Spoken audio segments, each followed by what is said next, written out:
होइछि समयर गति कोठि प्रलय कोठि उत्पत्ति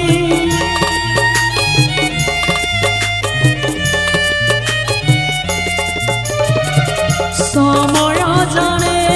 ना राजा की पराजा समय स्रोतरे सभी तो बंधा कोटि सरीबा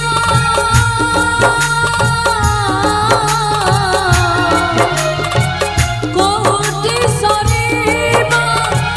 कहारा तो बेला समय संसार रथ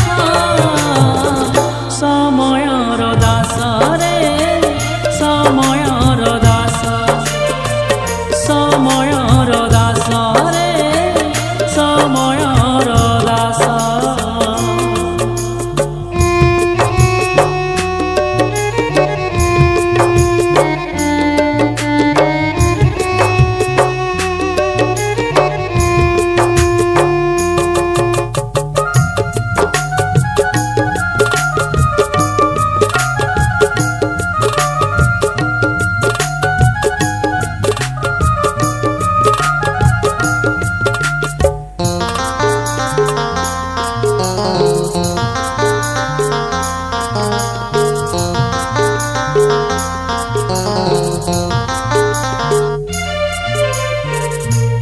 कली जुगारे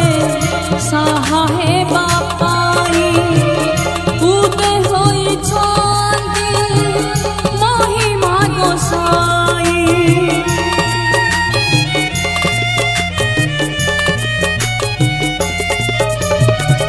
शरण पशिले उद्धार करिबे